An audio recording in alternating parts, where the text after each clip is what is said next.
But the things that are remaining challenges, there's a technical challenge, which is called the heavy tail, long tail edge cases.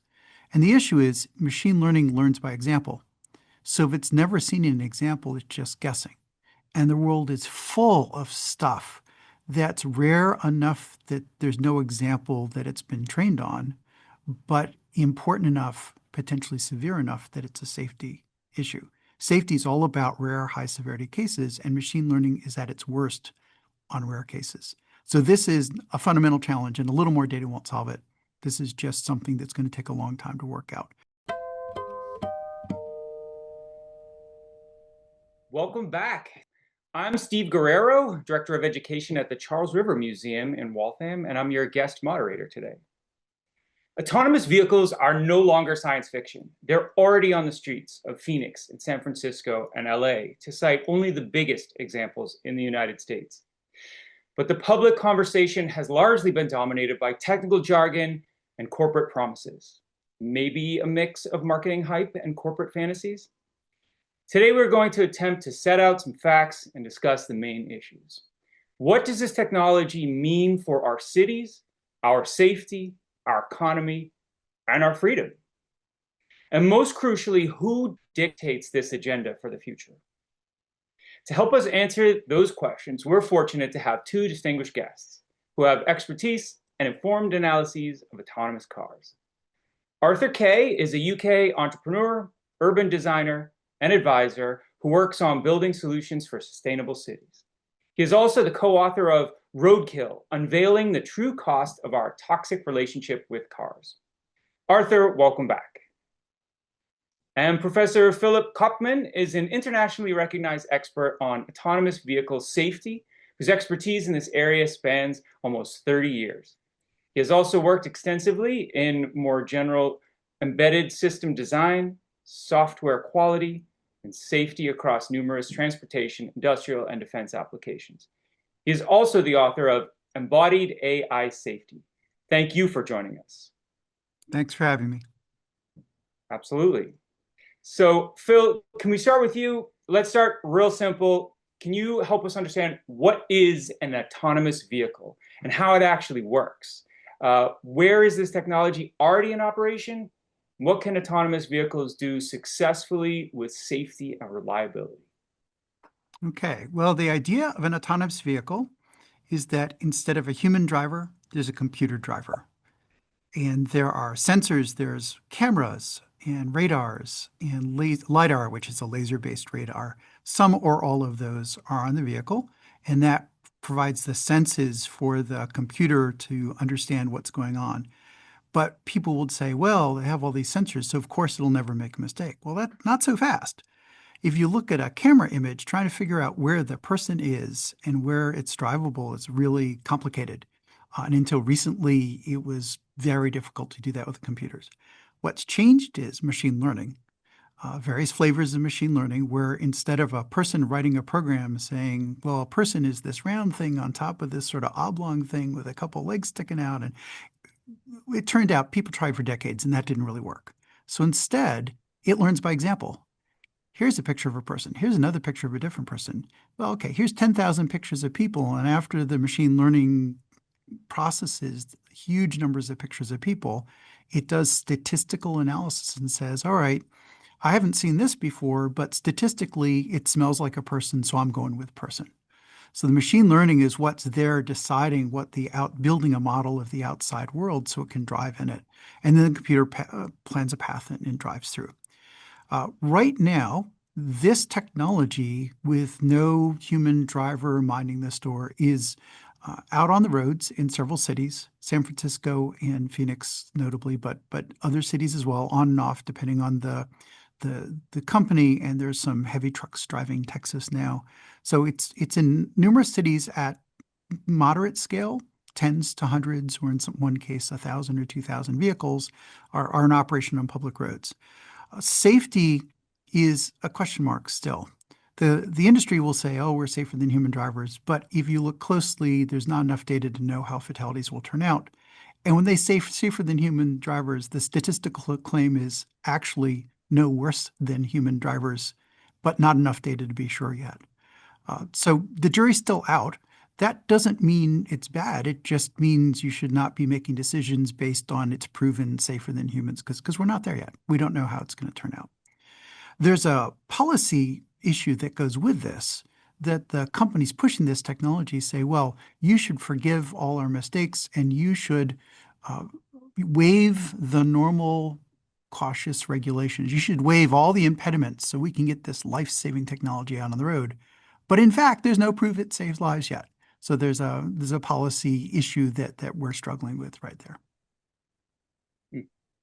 And Phil, I'm wondering if there are specific limitations now that you kind of anticipate holding back more widespread adoption, or if in the near term we're looking to see some of those obstacles come away. There are a number of core issues with this. So it's going to be a decade or more before we really know how all these turn out. And it's going to take a long time for this technology to scale up. So people saying, well, next year it's just going to be every car on the road. Just not happening. The average car in the US is more than 12 years old. So even if every car were a robotaxi today, it's more than 10 years before half the fleet's a robotaxi. The numbers just don't work for this to be instantaneous. But the things that are remaining challenges, there's a technical challenge, which is called the heavy tail, long tail edge cases. And the issue is machine learning learns by example. So if it's never seen an example, it's just guessing. And the world is full of stuff that's rare enough that there's no example that it's been trained on, but important enough, potentially severe enough that it's a safety issue. Safety is all about rare, high severity cases, and machine learning is at its worst on rare cases. So this is a fundamental challenge, and a little more data won't solve it. This is just something that's going to take a long time to work out.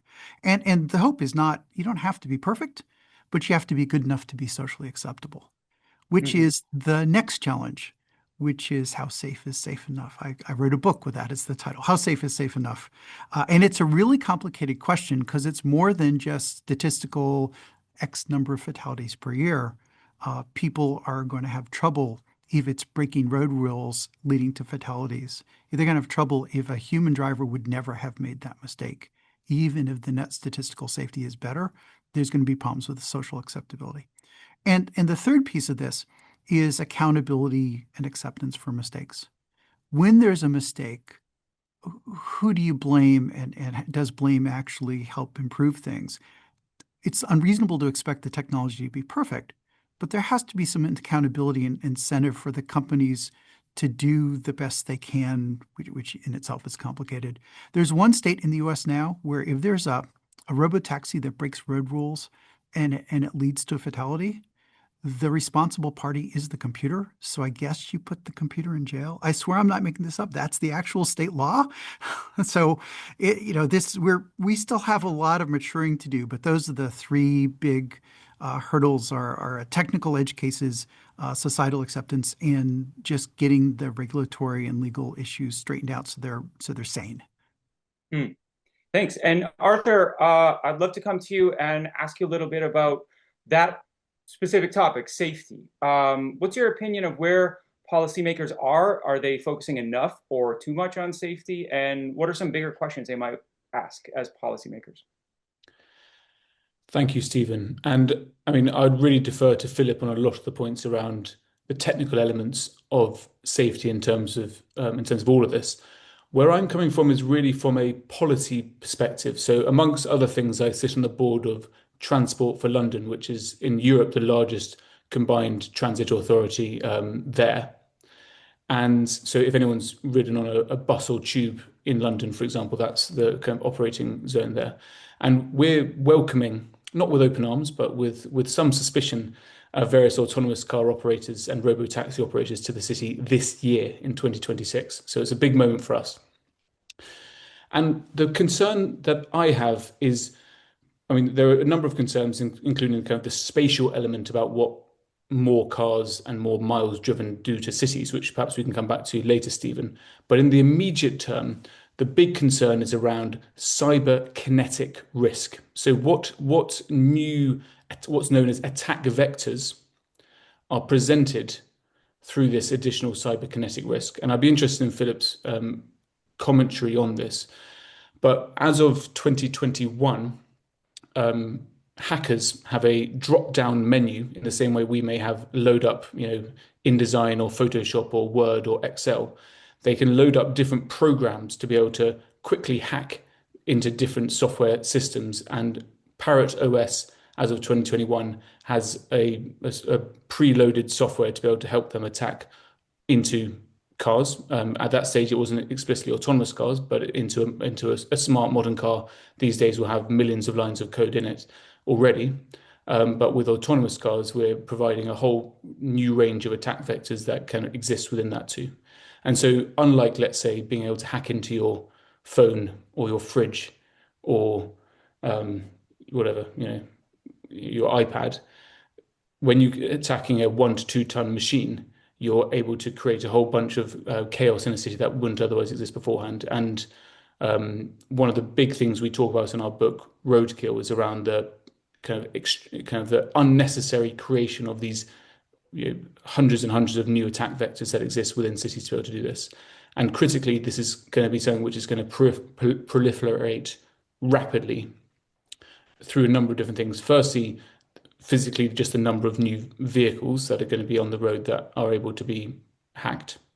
The second is that this is going to be through a number of different hardware operators with a technical stack that may have both a hardware and software tech stack that will have a whole bunch of different components that go into it. As of, I think, last week, NVIDIA announced that they got their AI autonomous driving chip, which they're launching. Tesla's obviously got offering.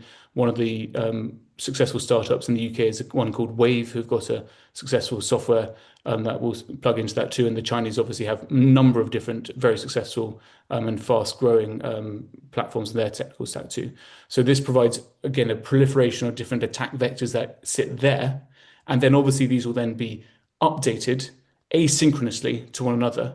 So you're quickly getting to the world in which you have millions of different components and options for an attacker or someone with a state or non-state actor with malevolent intent could present these vast new openings. And I think of it as kind of chinks in chainmail that people could take through to that.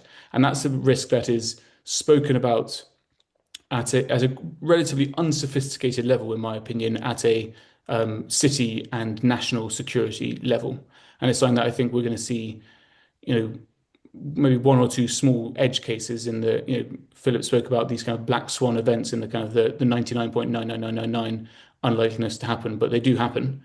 And that's what disasters come from. And so I think there's a bunch of other issues which we can perhaps come to later, including the induced demand of additional miles driven. But I think that's a big red flag. And I'd love Philip's view on that as well, actually.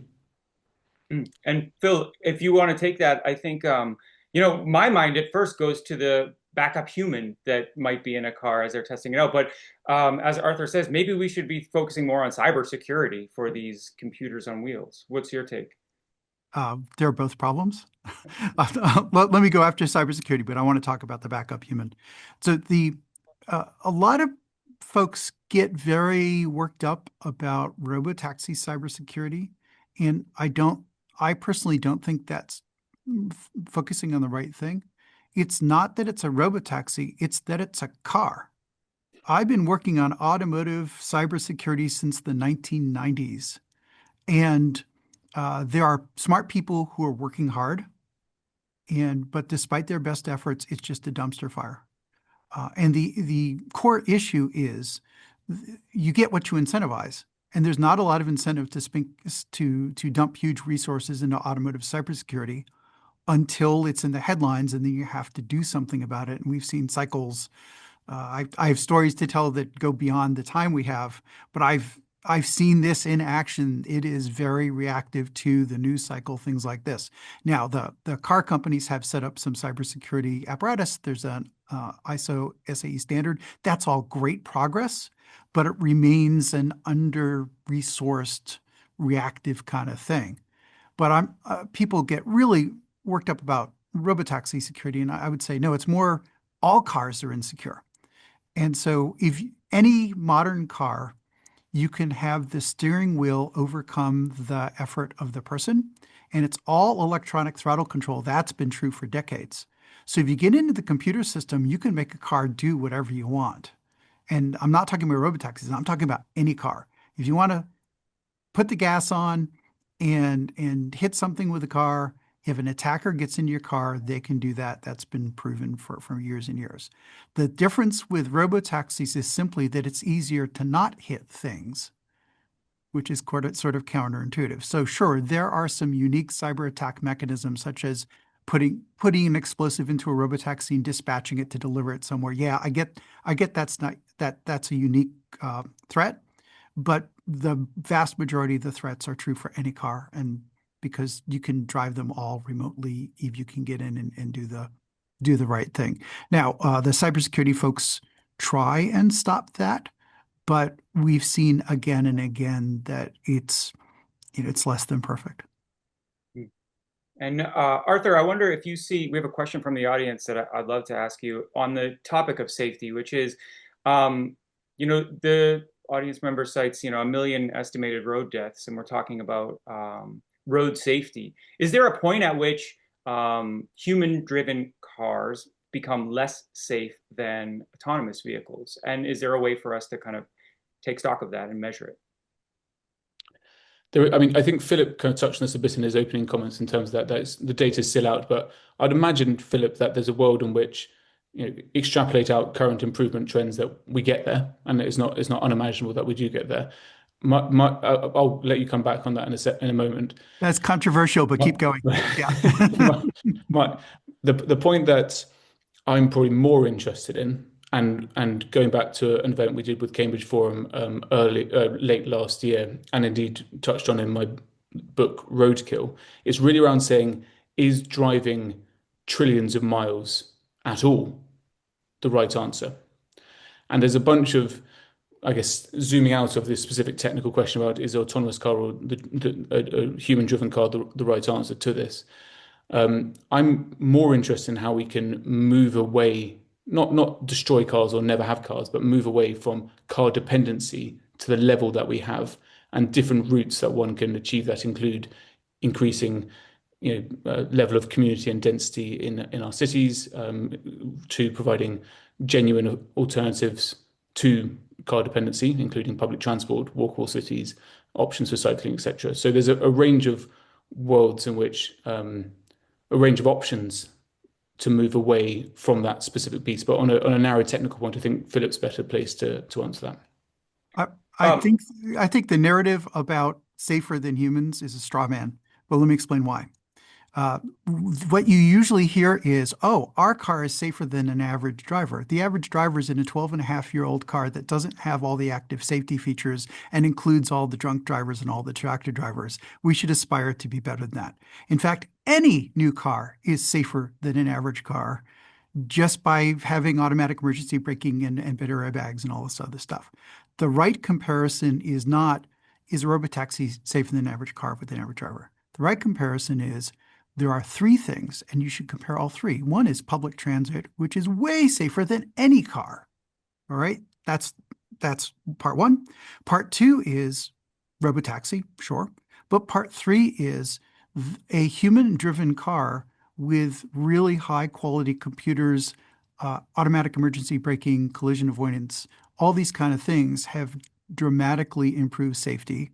And I left out number four. Number four is you can make the roads better too. Yeah. The way, right? And so you don't say, well, there's nothing we can do except add robotaxis and they're safer than really bad drivers in really old cars, so it's a win. That's not the right discussion. The discussion is which of those four things, and the answer is, maybe you need some of all four. But I will note, I did some digging. In 1985, the UK was worse than the US in road safety by a little bit, although their drink driver rates then were better than the US is now, just to be clear. But since then, the US got twice as safe and the UK got 5 times as safe, and robotaxis had nothing to do with that. So in the US, we can do much, much better. It doesn't take robotaxis. They can be part of the mix, but saying that's our only hope is just ridiculous. It's not true. And Arthur, I wonder if this brings us to a good point at a more macro level. I mean, how do you see AVs or the adoption of AVs kind of changing the way we think about urban planning and the way we move people at that macro level? Well, that's the piece that I'm really interested in is around how technology, in this case, the rise of autonomous cars shapes our cities and the built environment that we live in. And we had at CES, I think last week, we had Jensen Huang announcing his chip, and he said that in 10 years' time, he expected that every car and truck in the world to be autonomous or supported by autonomous cars. I mean, maybe that's a bit of salesmanship, as you said, but I mean, if that's the way that, and Mr. Musk has called it a $4 to $6 trillion situation, by which I think he means Tesla's market cap and various other hyperbolic claims from the giants of big tech. So there are some very wealthy, some very influential men trying to sell us this and shove it down our throats if need be. So last year humanity drove about 17 trillion miles, and that took us about 575 billion hours to drive those miles. And I did some back of the napkin maths, and if we take that into a lifespan, that's 65 million years, which is roughly the time when dinosaurs went extinct with the meteor hitting the Earth on the Yucatan Peninsula. So we spend a huge amount of time driving around in our cars. And spatially, what this could mean is that if we end up in the situation of further induced demand, and this is the idea around things like Jevons paradox and others around saying that if it's, let's say, more efficient or easier or less friction to drive or to hop in a car, humans probably will do so. And if the business models of the Googles and the Teslas of this world work out, that's what they're betting billions and billions of dollars on. And so from an induced demand perspective, there are forecasts looking at that we could be driving in that decade that Jensen Huang talks about up to 100 trillion miles a year, which is absolutely extraordinary in terms of that further induced demand. And if we look at how with human operators in the car, i.e. your driver of an Uber, for example, we have these things called zombie miles, which is when you're driving around, when they're driving around idling, looking for the next customer. And a zombie mile for an Uber with a driver is, depending on which city you're looking at, is somewhere between kind of 45 and 75%. So it's kind of between, it's roughly half the time, let's say. And actually, interestingly, that stat is proven true in the early data from Waymo, which looks at around 50% of the time they're also going around with these zombie miles looking for customers. So you end up in this bizarre situation where you're spending half your time looking for the customer. 50% is actually not too bad, but if it could be better, could be worse. But you're going to end up in a huge induced demand from this. And from what that means in terms of urban form, which is the piece that I'm particularly interested in the same way that we might think about how the horse and the foot, being able to walk around, dictated the urban form of dense medieval European cities, which are often quite dense. They're the cities that we now love to visit. They're places like Florence, they're places like central London, they're places like York, they're places like Paris, where you're able to walk around this place. And that was the technology of the horse and cart, and the technology of being able to walk around meant that your urban form was around that. The technologies of the train and then indeed the car meant that we built cities that began to sprawl enormously. First, the train meant that we were building cities around nodes in suburban areas that it'd be very quick to be able to get from the center to somewhere that was maybe a 30 to 1 hour walk away, and you can get there in a few minutes. And then the car created the big sprawling cities, probably most famous in North America, but then exported all over the world as well. And so what that means in terms of autonomy is likely to be further induced through this further induced demand to be further sprawl that comes from that. And so when your opening question, Stephen, in terms of what that means for policymakers, I think there's both two sides to this coin. One is an opportunity and one is a big risk. The big risk is that we just let it all go for it.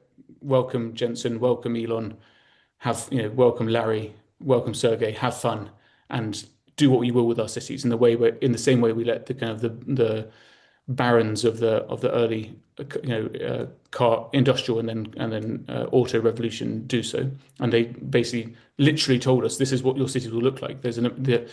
In the last session I did with you guys, we spoke about Futurama and how General Motors built this amazing mock-up of what they thought the city of the future should look like. And goodness knows what, we built it and we exported it and then exported it all over the world.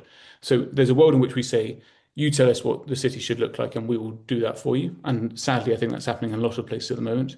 There's also a world in which that through proper policy and taxation, one of the things that policymakers have always been excited by is how do you begin to bring things like road taxes and mileage taxes into use, and it's very difficult to do without you can do it at the pump, but it's very difficult to do with the world of increasing electrification, and also it's an unpopular thing to introduce. But it's a world in which you could begin to introduce things like that that properly captures the true negative externalities that come from driving through autonomous car companies, and because it's going to be a likely platform technologies with, let's say, half a dozen operators at best, there's a world in which if government is and city government is brave enough to be able to take on some of these big battles, that could happen. Probably where we sit now, I'm relatively pessimistic about that, but that's not saying that we won't end up there.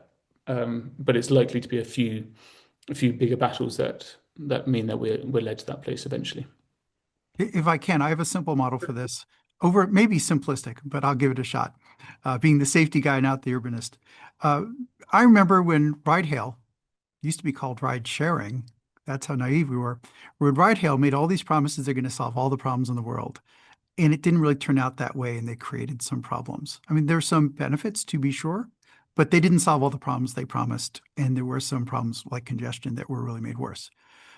Our default expectation should be if robotaxis come to your town, it's going to be a slightly cheaper ride hail and therefore slightly increased demand ride hail. It's just a plug-in replacement is how they're designing it. Then they make all these promises, but you have to ask, well, how do we know we're going to get them? And if there's no incentive to provide them and there's no regulations to force them, why in the world would you expect to get a different outcome? And there can be answers, but I don't hear those questions getting asked. I just hear a bunch of promises with no enforcement or no certainty of outcome. And so that's the way I look at it. That's what I worry about, that we're just going to get more and maybe not even that much cheaper ride hail. Mm-hmm. And to add to that, those claims, as of last year, Phil, General Motors claimed that their vision was for a world of zero crashes, zero emissions, and zero congestion. This is in reach, and central to that vision is utilizing car connectivity, bring safety and convenience to our customers. I mean, Yeah. you can't make this stuff up. It's absolutely fantastic in terms of the kind of hyperbolic language that's used. But you don't need robotaxis to get that. Just ask any of the Completely. Vision Zero folks in Europe, right? Exactly. Yeah. Yeah. And that brings me to another point, Phil, which is how about the business model? So if the idea is that, zero emissions and zero crashes and that kind of thing, I mean, that's quite a lofty goal. It would require some investment. What do you see as kind of the medium and then long-term business model of these companies? And then also internationally, Chinese EVs are now much cheaper than American ones.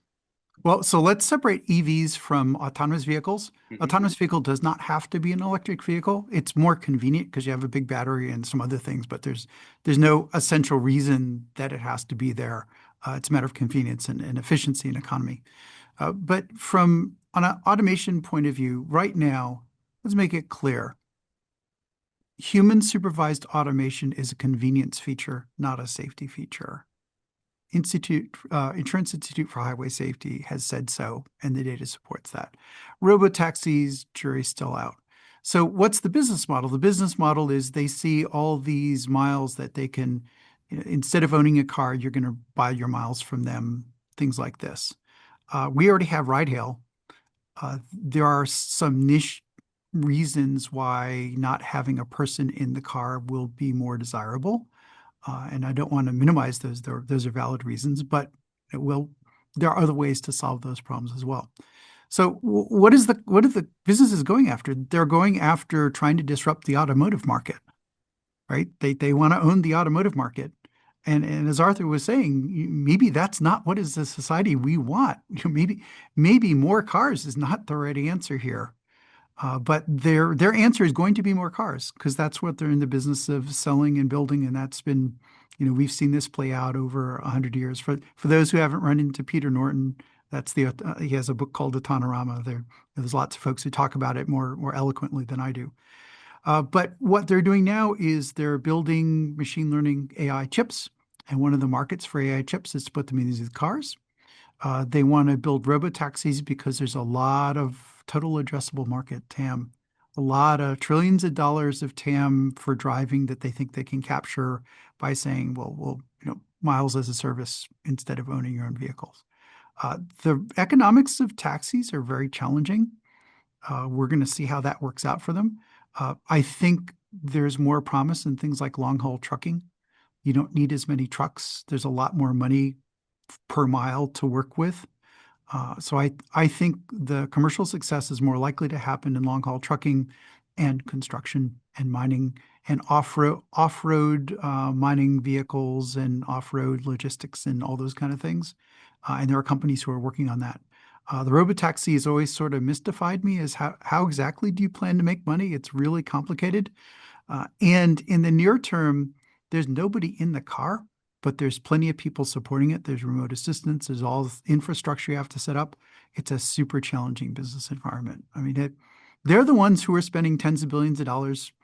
One hopes they know what they're doing with that investment, but it's going to be a long time before that money gets paid back. That's for sure. But I think to build on that, Phil, and as you say, some of the early use cases, I mean, I think the initial DARPA trial was around kind of a kind of US government funded piece around off-road usage, wasn't it? Around in the early noughties That the initial one, and although I was the safety guy on the team 10 years before that drove DC to San Diego. So people have always wanted to do it on road. DARPA did it off road because that's military money and they care a whole lot about being able to work on not entirely off road, but on underdeveloped roadway structures, right? So there was a reason for them to fund that. And to shed, well, what my thoughts are in terms of from a business model angle, in terms of why they're willing to take what I think is essentially a loss leader position of, I say, plowing billions into both capital investment in terms of the infrastructure to build out these robotaxi fleets, and also to take on huge losses in terms of the actual operating business model, is around what's been kind of called the attention economy or the surveillance economy. It's not a coincidence that you have Google as the kind of core investor and owner of the biggest and most successful current operator of of autonomous car company, Waymo. And very simplistically, I look at it as saying that I mentioned earlier that there's roughly 17 trillion miles driven by humans and roughly 575 billion hours a year. And they look at that greedily, thinking that is 575 billion eyeballs. Well, yeah, double that, trillion eyeballs and billion hours of advertising that we can sell to humanity. I mean, it's one of those things in terms of way back in I think it was around 2015, 16, Facebook started putting up, what was essentially a version of Starlink, but satellite balloons to be able to bring internet to parts of rural India and rural Africa. And everyone's thinking, what a lovely thing for Facebook to be doing. The reality was that you used the word TAM earlier, Philip. Their total addressable market is a kind of business school term, but the number of humans on Earth who had access to internet, they'd got all of them on Facebook. And so they literally needed to make more internet to get more users of Facebook. And it's a similar kind of thing. We run out, we're literally sleeping less to be able to spend more time on devices. And so, this is also, they're looking greedily at those 575 billion hours and saying, if we can get our hands on those, we have got our growth the next 10 years sorted. And I think Waymo is one of the Trojan horses that they're using to be able to do that.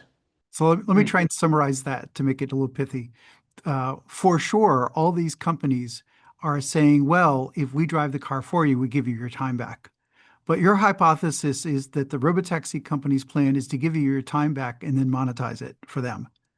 Sounds like that's what you're saying. 100%, yeah. You're quite a captive audience. It's like those monitors on the back of taxi cabs in New York that are Oh, those are so annoying. Yes, I know or exactly now what you gas mean. stations when you're pumping gas, you have to Yeah. listen to an ad the whole time. It reminds me when Mark Zuckerberg was, testifying in front of Congress, and one of the senators asked him, "If Facebook's free, how do you make money?" And incredulously, Zuckerberg says, "We sell advertisements, Senator." I wonder also, speaking of some of the same crossover issues, Phil, if you see issues around privacy. I mean, there was a story in December of a woman giving birth in a Waymo, and the Waymo called 911. And when you're in there in the autonomous vehicle, is it collecting information about you, as I'm sure it is when you sign up for an account? Should Well, we well, think about privacy like that? well, you should think about privacy, and you don't know. But I'm gonna actually give you a version of my security uh, answer, Hmm. which is that regular cars are really bad for privacy. And so it's a matter of degree and not of kind. Think about it. If you're in a regular car, the some of these companies have been caught selling your driving data to insurance companies, and your insurance changes because of that data that you didn't even know was being taken because it was buried 50 pages down in some user thing you just click through, right? So we know that the car companies are taking data. We know that anything with a camera, there's this huge incentive to grab that camera data and monetize it somehow. I'm not saying all companies do it, but the data is there. There's incentive. You have to expect the incentive will be acted on by at least some fraction of the market. So the car taking data is a thing. So you have to ask, well, is that data consumed and discarded, or is it sent someplace? And some of them, people are, oh, there's a camera watching my face. Well, if the camera's watching your face and it immediately dumps the data, maybe that's okay. Question is what happens to the data after that? And there's opacity, which is the problem. But the other half is when you take a ride hail, when you take an Uber or a Lyft, believe me, they know all about where you're going. You don't need to be in a robotaxi for them to know what your trip habits are. Okay. So a robotaxi is sort of like a smart car and an Uber or Lyft sort of combined. And people can track your cell phone location. So it's not like robotaxis magically create a privacy crisis that didn't exist anywhere else on Earth. It's more that they're just an incarnation that puts together some things that are already a problem. So yes, I'd absolutely worry about privacy. But if you were to hypothetically, and I stress hypothetically, ban robotaxis, it's not going to solve the privacy problem. And that's the inward facing privacy issue. Should we think about these vehicles as surveillance vehicles? What about if I'm on a sidewalk and one drives by me? Is it? Well, when I said cameras, I was implicitly including the ones that point outward. But again, other cars have cameras for collision avoidance, things like this. And the question is simply, where's that data going and what's being done with it? And we have very little transparency on what's going on. Now, I'll give you a concrete example, and this is a good thing for safety. But when you have a fleet, think UPS, FedEx, pick your favorite fleet. Those fleet cars have dash cams on that are recording the driver and recording what's going on the street. And anytime they think something dangerous happened, they snapshot that for analysis and all that. But they're going around collecting data all the time. And that data is getting sent back to a server. So the question is, what happens after that? And again, you don't need robotaxis to make this a problem. It's already a problem. And this builds on the point, maybe Philip, you'd be better to explain it, but that we think of autonomy as a binary. You're either a human-driven car or you're an autonomous car. But the reality is we have different levels. I think should be thought of perhaps more as a sliding scale in terms of where one is in terms of autonomy, and that's been kind of formalized into different levels of Well, autonomy. But maybe I, Philip, do you want to explain that a bit more for the I agree with that. However, the notion of levels is the worst idea ever for explaining this technology, because they're too easily gamed for regulatory arbitrage. So let me explain it a different way. Then I've come up with a taxonomy that I hope is more useful. There's regular old cars, and they can have automatic emergency braking, but you're driving and that's it. Maybe you have speed control, but there's no steering control. And then there's robotaxis where there is nobody driving. It just drives itself, even though it phones home to get help once in a while. And there's test vehicles, but let's set off the side. There's this messy middle where there's a human and a computer, and they're somehow collaborating to drive. And there's a level system which tries to put an artificial boundary, but that boundary does more harm than good. It's very simple. There's a computer and there's a person, and you take turns driving or you collaborate driving. And for the robotaxis, the hard part is the rare edge cases that it doesn't know that it doesn't know and it gets into trouble. That's the hard part for robotaxis. The hard part for these, I call them supervised automation, because you're supervising the computer's driving and you're watching it drive. And your job is to prevent bad things. The challenge with supervised driving is people are terrible at supervision. We've known since the 1950s that people are absolutely terrible at jumping in on something boring. After 30 minutes, they basically can't do it. And who wants to drive? Who wants to take a half-hour coffee break every 30 minutes, right? That's no way to drive. So you have an issue of how do you manage the person's attention and make sure they're noticing the things they need to notice. That is the challenge. And what we're seeing, especially after this year's Consumer Electronics Show, is something I've been predicting for a couple of years now. There are companies who will make robotaxis happen, and that's going to be a decade-long grind to do more and more cities. This is the adventure Waymos are marked on, and good luck to them. And I hope safety continues for them, and that's great. But there's a different path to market, which is recently it's been called level 2 plus plus. We're not get into the levels, but it's the car is almost a robotaxi, but not quite. And there's a person there whose job is to jump in and stop bad things from happening, although we know people are terrible at it. So someone who's cynical could say, well, the person is really there to get blamed when something happens. It depends how there's a word for that. The term is the moral crumple zone. The person's job is to be crumpled up and be blamed. Some companies are more aggressive at that technique than others, but there's always some element of it there. So the question is, how do you reasonably and justly apportion the responsibility between the human and the computer and create something that you don't have to be a super person to supervise, that ordinary folks can actually drive it with acceptable safety. That's the real challenge there.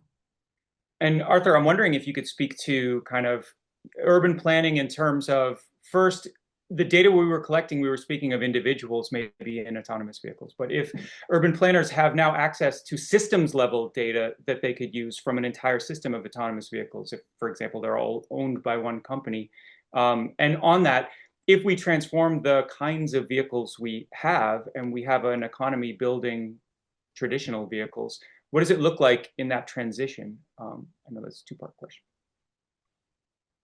Yeah, so I mean, looking at what this means in terms of urban design and public transit, as I said earlier, a little bit in terms of from a risk perspective, it means that your kind of the cost and the induced demand should come right down over time. I mean, obviously now it's still far more expensive, but over time it should come right down.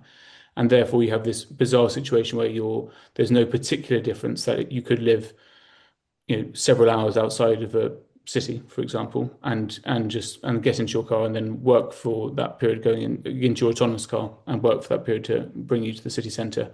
And what that means in terms of urban form is huge sprawl. Also, there's I think, an existential risk to other forms of public transit. We're lucky that in Europe, public transit is still often the dominant way of getting around dense cities. In a city like London, it's a very well-used network. That's been the case less so in some North American cities, and depending on which part of the world you're in, it varies place to place.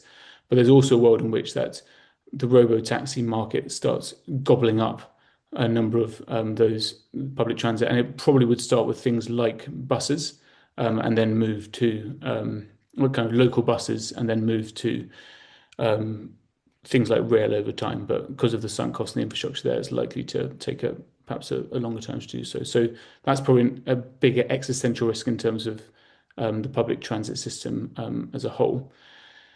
I don't have a kind of glass of crystal ball in terms of whether that kind of turns out as a good thing or a bad thing. My gut is, and probably being a bit of a lefty, my gut is that that's a bad thing in terms of not having, being tied to a single mobility option and also tied into big business and big tech. It also doesn't feel necessarily like the most trustworthy place to put the bet of how a city moves. But that's, for decades down the road. Your other question was around kind of the industries that sit behind it. Arthur, can I jump in before we switch questions? Please. So for those issues, there's a couple issues I see. One is that because public transit is safer than individual cars, even a car that is significantly safer than a human driver is more dangerous than a bus or a train. And so if they succeed in shifting people out of public transit into cars, you could see the total fatality rate go up, even if the cars are safer than human drivers because of that effect.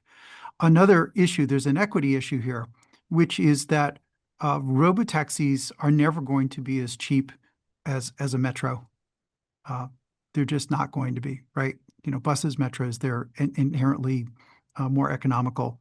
And so the people who can least afford transportation are the ones who can get hurt by having a robotaxi fleet basically cannibalize the business from the metro, and the metro goes out of business, or the buses go out of business.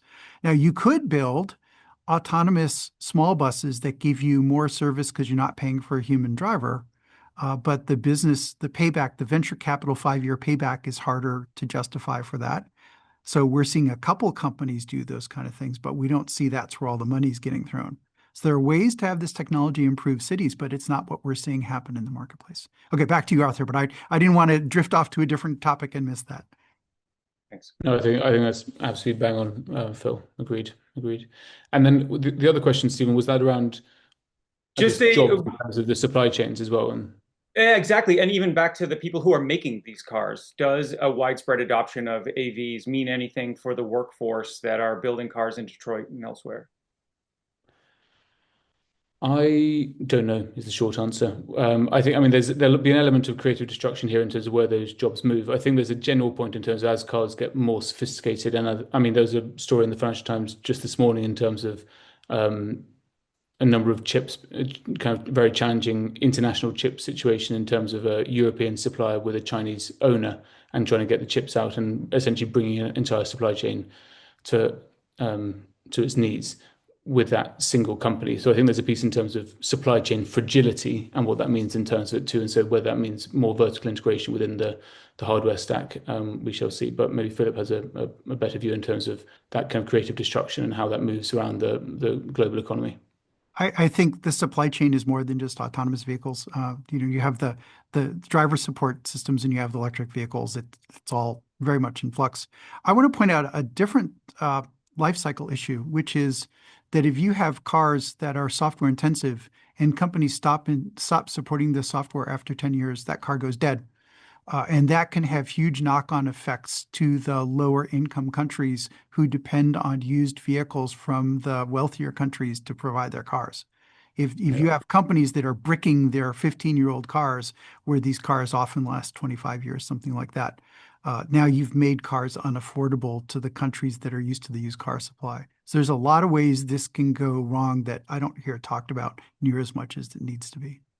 Yeah, and I'd add to that a similar point around electric. I mean, we're talking about autonomous cars, but around electric cars and how the battery gets so run down as well that it loses a lot of its usefulness as well, especially on range, and also finally around as that software becomes less cared for or completely shut down. Again, I take your point around how this is not just a robotaxi issue; it's around the entire modern car fleet that you present these attack vectors, but they also kind of gives a lot of options for kind of attack vectors again within those fleets.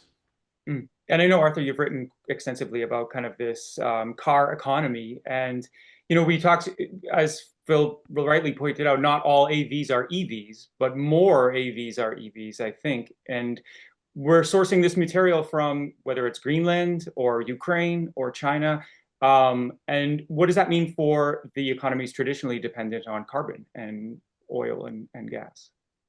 Yeah, I mean, when we wrote the book Roadkill, we wrote I think it's a chapter or a subchapter talking about green colonialism, and we've had no better kind of case study of that in the last few weeks in terms of President Trump and some of the kind of quite explicit colonial activities in various countries around the world. And as we know, kind of Greenland, there's an interest in rare earths, I think, as well as a security piece in Venezuela, obviously from an oil perspective. But it does show, I mean, the majority of oil globally ends up in our cars, and that's been the case for the best part of a century.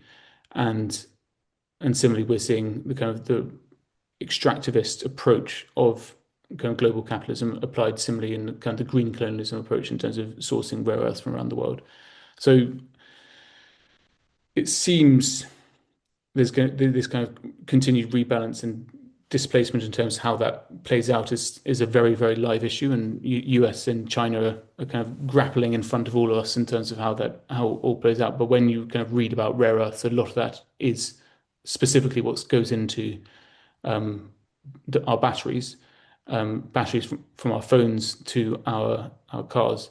And I think the book I've enjoyed most in this, maybe enjoyed is the wrong word, the book I found most impactful on this is by a person called Siddharth Kara, called Cobalt Red, which talks is specifically focused on cobalt and specifically focused on Democratic Republic of Congo.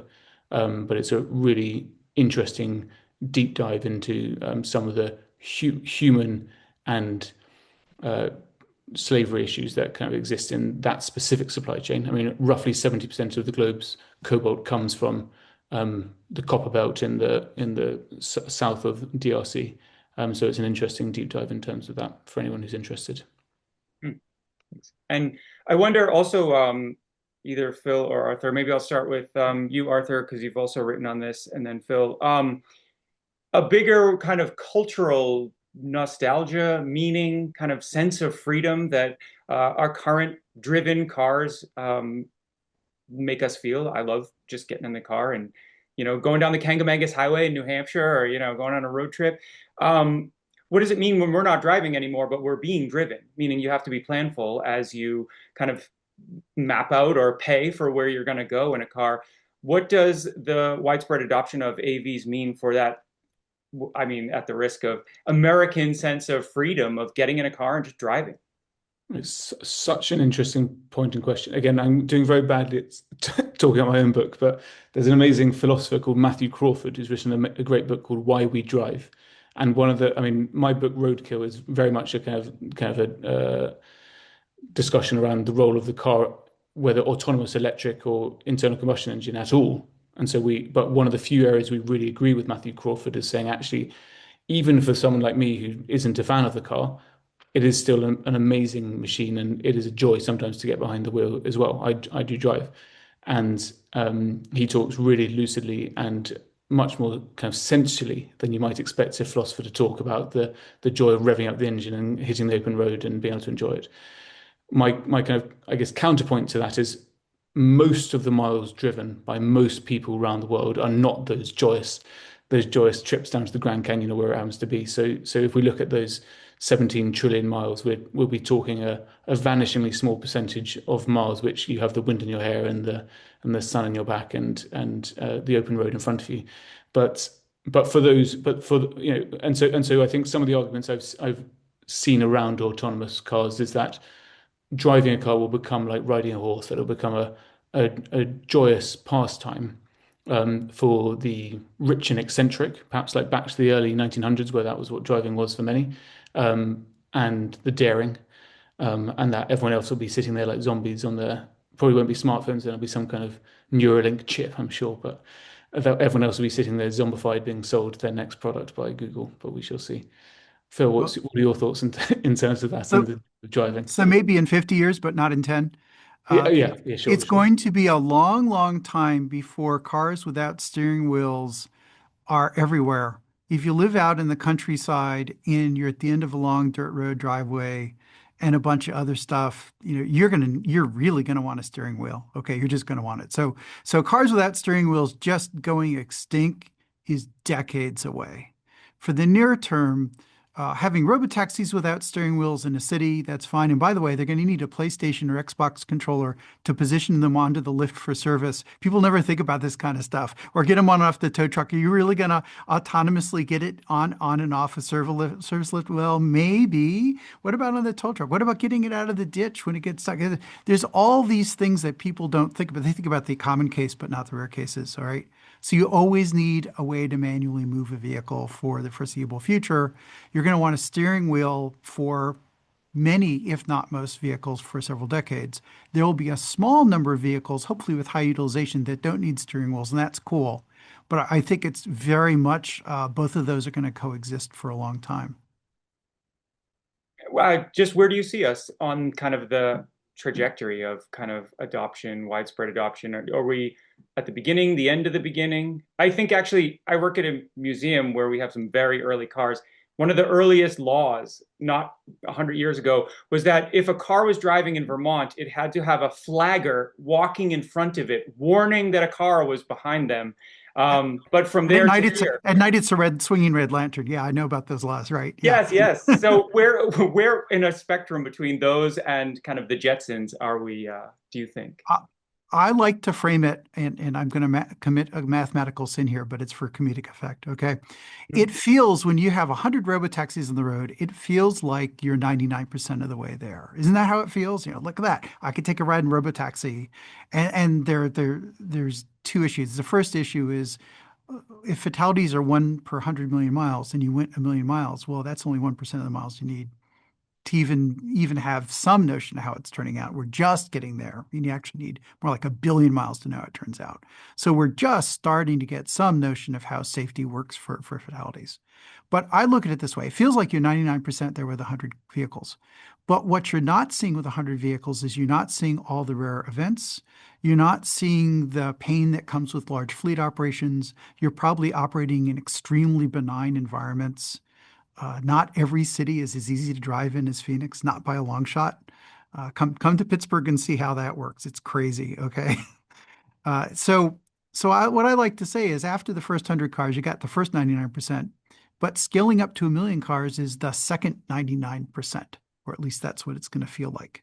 And so we have Waymo just starting on their second 99% journey. And read the news, and you can see every week, you can see some sort of video. And that doesn't mean that technology is bad. It just means they're not done with growing pains. They're more, like what's that? We're at the end of the beginning rather than the beginning of the end. If I want to be Churchillian about it, I mean that's sort of where we are. And the other companies aren't even done with their first 99%. So this is a long road. This is a multi-decade journey, not something that's going to be wrapped up next year. Now, the level 2++ stuff that I mentioned earlier, where the person's in there to handle that last 1%, that has the potential to scale much more quickly.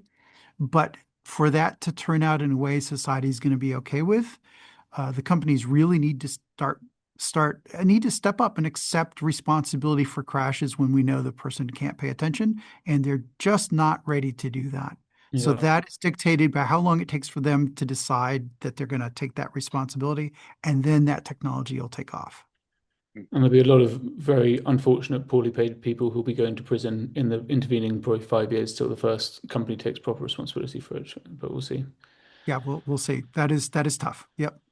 I mean, my view to answer your question in a slightly different way, Stephen, is that we've seen, I think, since the kind of car industrial complex has really kind of taken hold and started selling us and marketing us the vision of what we call in the book, the kind of techno-futurist vision of what the future should look like, is that it's almost seen as we started with horse and carts, then we got kind of early cars, and horse and carts were rubbish. We then got early cars, and now we got electric cars, and then we've got autonomous cars, and everything's going to be awesome in the future. It's that GM thing of zero vision, zero congestion, zero emissions, zero crash, all these kind of things.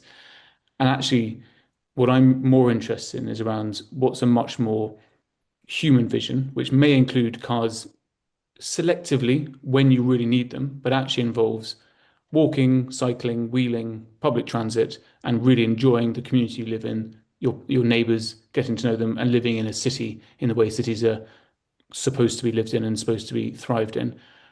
If we clog them up with, as we spent the second half of the 20th century clogging up our cities with very expensive roads and cars, and this is I don't think we'll take it, but it is a chance for us to say, actually, do we really want to invite? Because that's what we're doing. I say, sit on the board of Transport of London. We're proactively saying, yes, come to London, and you've trialed it for a period, and now come and operate this in our city. But Londoners, or people in Pittsburgh, or people in Boston, you have a choice. Your mayors maybe to not have the political will or stomach to be able to do it, but to be able to invite these operators in or not. And so there's a piece around saying, do we actually want this for our future, and can we have a more human and I think probably a better future with fewer cars and certainly a very selective approach to autonomy and autonomous cars. If I can add to that slightly, I like to look at it not as how can we, what we have all these autonomous cars. What are we going to do with them? It's like, well, what should we do with them? Where do they fit in the big picture? And you don't hear that question asked often enough. Yeah, yeah, And agreed. as we approach the end of the hour, I'm just going to leave us maybe with a question about public policy, kind of a little bit where we started. If you, Arthur, and then Phil, could demand of public officials to consider or reflect one kind of consideration in public planning and urban policy going forward in relation to AVs. What's like your kind of one thing that you'd love all public policy people with an element of control over this? And what should the public demand? Yeah, it's a really interesting question. I'd come back to a similar point as before, is that so after the Second World War, we thought cars were the answer and we invited them in, and they have dominated cities around the world. And I mean, I won't go into all the details, but they take out a vast amount of personal expenditure, government expenditure, public space, etc., etc.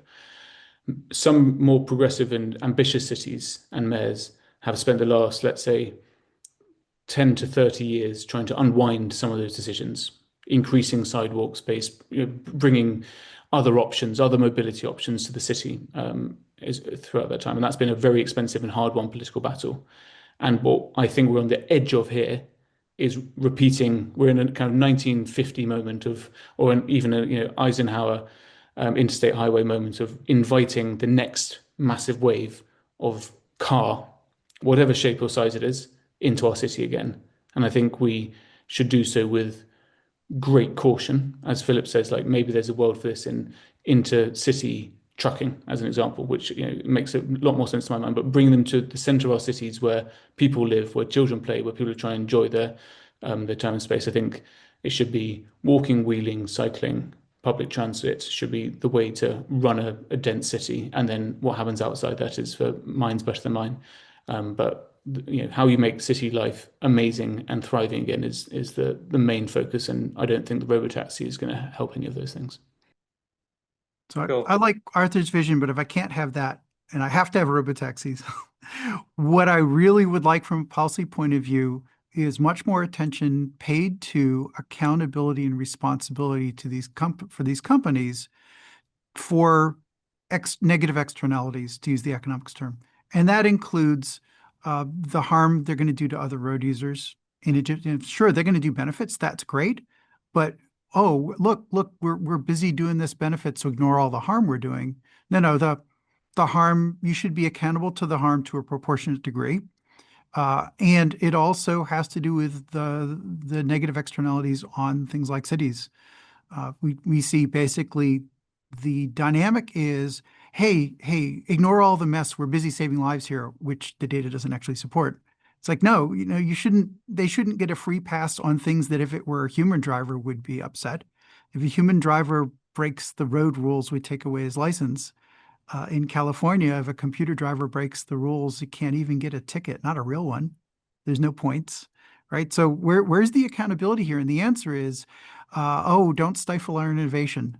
And I think we need to be a little more enlightened. Innovation is great, but I would like to see responsible innovation instead of innovation that goes too far, causing negative effects on the rest of society. So I hear from both of you going in with our eyes open, not just letting it happen. All right, thank you. So we're getting to the end of our program here. I would love to thank Arthur Kay and Philip Koopman for sharing their expertise with us.